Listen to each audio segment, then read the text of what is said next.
आप सभी उम्मीद कर रहे थे कि आईटीआर की, जीएसटी ऑडिट की, जीएसटी एनुअल रिटर्न की डेट्स एक्सटेंड हो जाएंगी। मांग तो रहे थे डेट एक्सटेंशंस आईटीआर्स की, और देखिए किस चीज की एक्सटेंशन आई है। नया सर्कुलर आया है नंबर 21/2021, इश्यू हुआ 28 दिसंबर 2021 को। सब्जेक्ट है इसका one time relaxation for verification of all income tax returns E field for the assessment year 2021। जब ये सर्कुलर आया तो सभी को लगा शायद डेट एक्सटेंड हो गई है। डेट एक्सटेंड तो हुई है, बट यहाँ पे रिलैक्सेशन दी है कि अगर किसी की आईटीआर जो उन्होंने फाइल की फॉर असेसमेंट ईयर 2021 उसकी ई वेरिफिकेशन पेंडिंग रह गई या वो सबमिट नहीं हो पाई हार्ड कॉपी में, जो एड्रेस है इनकम टैक्स डिपार्टमेंट का, तो उसके लिए रिलैक्सेशन दी है। कि इंपॉर्टेंट इन्फो देने के लिए आपको मैं ले आई हूँ studyworry.com पे। यहाँ हमारे कोर्सेज एक्टिव हैं आपके बेनिफिट के लिए। इनकम टैक्स, जीएसटी, इनका कॉम्बो, 99C और ऑटोमेशन ऑफ बैलेंस शीट के कोर्स एक्टिव हैं। सभी के लिंक्स वीडियो के डिस्क्रिप्शन में है। इनके बारे में डिटेल में डिस्कशन करेंगे वीडियो के एंड में। तब तक आप studyworry.com को विजिट कर सकते हैं। आप क्या करें, या तो उसे ई वेरीफाई कर ले या हार्ड कॉपी में सेंड कर दें डिपार्टमेंट में। कब तक करना है, एक्सटेंशन दी गई है टिल 28 February 2022.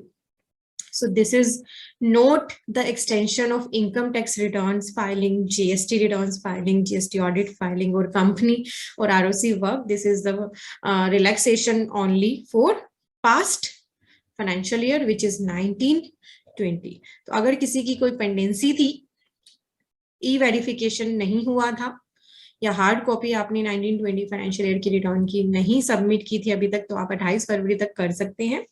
और इवन जो उसके बाद 143(1) की इंटीमेशन इशू होती है, उसके लिए भी टाइम लिमिट 30 जून कर दी गई है। यहाँ लिखा है further board also relax the time frame for issuing the intimation as provided in second provision to subsection 1 of section 143 of the act and direct that such return shall be processed by 30th June 2022.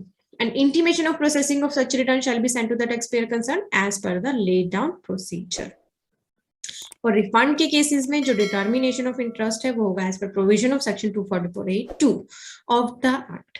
और अगर 28 फरवरी की date को भी अब ये person miss कर देंगे जिन्होंने 1920 फाइनेंशियल ईयर के अपने रिटर्न को ई वेरीफाई नहीं किया या डिपार्टमेंट में नहीं भेजा, तो फिर necessary consequences as provided in law for non filing the return में फॉलो।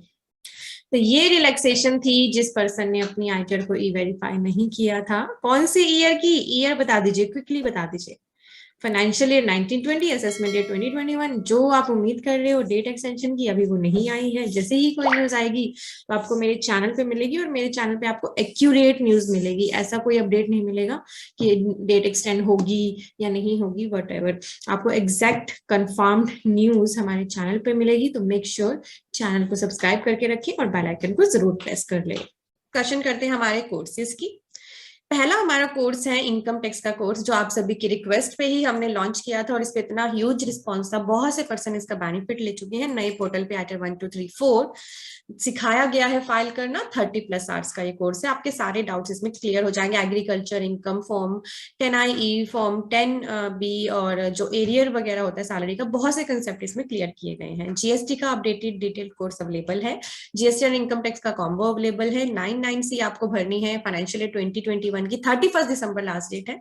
उसको विदाउट एनी एरर फाइल करने के लिए हमारा ये कोर्स लीजिए, आपके लिए बेनिफिट रहेगा। सिर्फ 3 आवर्स का सेशन है। और अगर आप बहुत सी बैलेंस शीट्स बनाते हैं तो ये हमारा ऑटोमेशन का कोर्स लीजिए। This is very popular course, बहुत सारे लोग इसका बेनिफिट ले चुके हैं। सभी के लिंक वीडियो के डिस्क्रिप्शन में है। Thank you for watching, bye bye.